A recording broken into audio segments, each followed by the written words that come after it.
Assalamualaikum warahmatullahi wabarakatuh. Ketemu lagi dengan saya di channel CBTech Indonesia. Receiver Goldsat ROS. Untuk receiver ini sebelumnya sudah pernah kita review.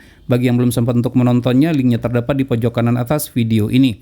Nah, seperti yang terlihat pada bagian front panelnya ini terdapat berbagai macam tombol dan tentunya ada juga LED display. Untuk port USB hanya satu buah saja ya pada sisi bagian belakangnya. Menggunakan chipsetnya itu adalah Gochin, tipenya adalah GX6605S. Dan EEPROM-nya kapasitasnya adalah 4 MB saja. Dengan menggunakan chipset Gochin tentunya memberikan kemudahan bagi kita untuk mengupgrade receiver ini dengan menggunakan firmware yang sejenis. Jadi tidak harus menggunakan firmware bawaan dari receiver ini. Bisa juga dengan firmware atau software yang lainnya. Dan tentu saja ini akan menambahkan fitur-fitur yang terdapat pada receiver ini nantinya ya. Dan tidak kalah kalau seandainya kita berhasil mengupgrade-nya, fitur yang terdapat pada receiver ini tidak kalah jika dibandingkan dengan receiver lain yang kelasnya adalah menengah ke atas. Baik, untuk mengupgrade-nya bisa kita lakukan dengan dua cara. Pertama dengan cara mengupgrade seperti biasa ya, melalui menu upgrade yang terdapat pada receiver ini setelah kita nyalakan tentunya. Namun kalau seandainya tidak berhasil, maka harus kita lakukan dengan cara hard flash. Hard flash itu bisa menggunakan yaitu CH341A atau menggunakan USB to TTL. Bisa kita lakukan dengan cara seperti itu. Nah, ini adalah bentuk dari boardnya ya. Bentuk dari boardnya adalah seperti ini. Kemudian ada dua bagian saja. Yang ini yang pertama, kemudian ini adalah PSU-nya. Dan jika kita perhatikan, yang merupakan tempat di mana EEPROM-nya itu adalah pada bagian yang saya tunjuk ini. Yang ini mudah-mudahan terlihat pada kamera ya di bagian ini. Ini ukurannya adalah 4 MB saja. Nah, jikalau kita ingin melakukan upgrade firmware-nya dengan menggunakan cara adalah hard flash tersebut, maka bisa kita lakukan dengan menggunakan alat ini yaitu CH341A. Bagaimana cara untuk menggunakan alat ini sudah banyak video yang kita buat, silakan nanti untuk di browsing saja di channel ini. Yang perlu untuk kita cermati adalah perhatikan bagian yang berupa titik ya di EEPROM-nya. Yang berupa titik itu atau yang ditandai dengan titik itu adalah merupakan pin satunya. Kemudian jangan sampai salah ya untuk pemasangannya. Tidak hanya menggunakan CH341A ini saja, kita pun juga bisa dengan mengandalkan adalah RS232. Ini saya ambil dari bekas receiver yang tidak terpakai. Jadi ini tinggal kita colokkan saja di bagian ini. Di bagian yang saya tunjuk ini tinggal kita colokkan saja di situ. Lalu setelah kita colokkan, ini akan terpasang. Kira-kira bentukannya adalah seperti ini nanti ya. Nah, ini sudah terpasang. Kemudian selanjutnya tinggal kita hubungkan dengan menggunakan RS232 yang ini ya, USB to TTL-nya. Ini tinggal kita pasangkan seperti ini saja nanti. Dan ini kita hubungkan nantinya ke receiver kita. Dan itu merupakan cara yang kedua untuk melakukan hard flash-nya. Bisa juga dengan cara yang seperti ini ya. Namun jikalau ini ribet, ini kan ribet nih. Karena memakai dengan banyak alat seperti ini ya. Ada dua bagian, 3 malahan 1, 2, dan 3. Bisa kita sederhanakan dengan menggunakan USB to TTL saja. Namun nanti perlu teman-teman perhatikan. Di 3 pin ini pastikan mana yang merupakan pinnya sebagai TX, RX, dan sebagai ground. Dan biasanya sih di sini ada keterangannya, namun di sini tidak terlihat sih ya. Atau mungkin keterangannya ini untuk masing-masing pin ini terdapat pada bagian belakang boardnya. Biasanya adalah seperti itu jikalau pada bagian atasnya tidak ada.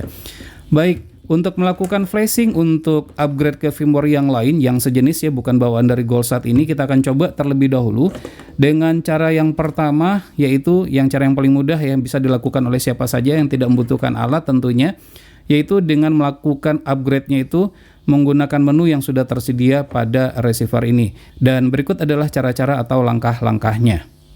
Pertama kita akan masuk dulu ke pilihan menu, kemudian selanjutnya kita pilih tab utility dan kita pilih system information. Nah, di sini terlihat ya untuk chipsetnya adalah GX6605S dan berikut informasi lainnya. Kemudian kita keluar dan selanjutnya kita pilih software upgrade. Nah, di sini ada pilihan USB upgrade dan beberapa pilihan lainnya. Kemudian kita pilih file path dan pastikan data atau firmware-nya sudah dimasukkan ke dalam flash disk ya. Adapun file yang kita pilih adalah SR7020HD. Kita coba untuk melakukan upgrade langsung dan ternyata tidak bisa. Di situ ada pesan upgrade-nya itu adalah gagal. Maka dengan demikian kita membutuhkan cara lain untuk mengupgrade-nya. Dan kita akan pilih adalah USB A Goldsat dulu. Ini adalah untuk berpindah ke firmware sebagai perantara begitu ya, sebelum kita masuk nanti mengupgrade-nya dengan menggunakan software-nya itu adalah SR7020HD tersebut. Kita tunggu sampai prosesnya selesai. Setelah selesai, maka receiver-nya akan booting secara otomatis, dan ini merupakan tampilan boot logonya ya, atau tampilan logo bootingnya, ada tulisan Goldsat. Kemudian selanjutnya kita tunggu sampai proses bootingnya selesai tentunya, dan seperti yang kita lihat di sini dia menggunakan language atau bahasanya adalah bahasa Arab yang tentu saja tidak kita mengerti. Untuk itu maka tugas kita adalah mengganti bahasanya ini ke bahasa Inggris atau bahasa Indonesia jika tersedia. Namun di dalam hal ini saya akan menggunakan bahasa Inggris saja. Dari sistem information atau sistem informasi dapat kita lihat untuk firmware yang baru saja kita upgrade ini tertanggal 11 Oktober 2018. Selanjutnya kita pilih adalah software upgrade untuk mengupgrade receiver ini tentunya, dan pastikan sekali lagi untuk firmware-nya sudah tersimpan di flash disk ya. Kita akan upgrade ke firmware SR7020HD. Pastikan listriknya tidak mati di saat proses upgrade sedang berlangsung. Untuk lebih aman sebaiknya gunakan UPS. Setelah selesai seperti biasa, maka receiver ini akan booting secara otomatis dan kita tunggu saja sampai prosesnya selesai. Nah, jika muncul tampilan seperti ini bukan berarti proses upgrade-nya gagal ya. Langkah selanjutnya yang perlu kita lakukan adalah mengkoneksikan receiver ini ke jaringan internet.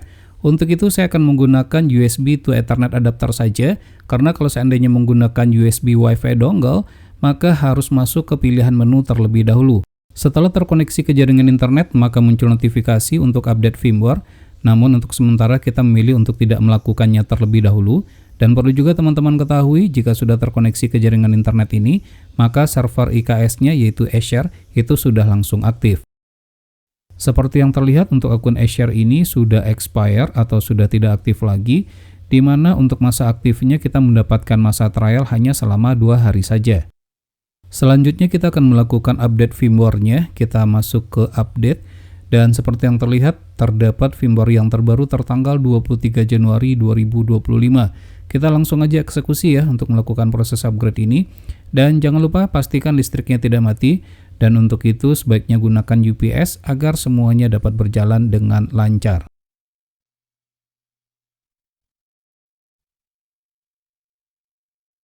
Setelah menunggu beberapa saat, akhirnya proses upgrade ini selesai juga, dan untuk saat sekarang ini firmware-nya itu adalah tertanggal 22 Januari 2025. Baik, demikianlah cara untuk melakukan upgrade firmware pada receiver Goldsat ROS ini dengan menggunakan firmware yang sejenis yang kompatibel tentunya. Semoga saja video ini bermanfaat. Jangan lupa untuk terus mensupport channel ini. Cukup dengan cara subscribe, share ke media sosial masing-masing, dan tekan lonceng agar selalu mendapatkan notifikasi video terbaru. Terima kasih, sampai ketemu lagi di video berikutnya.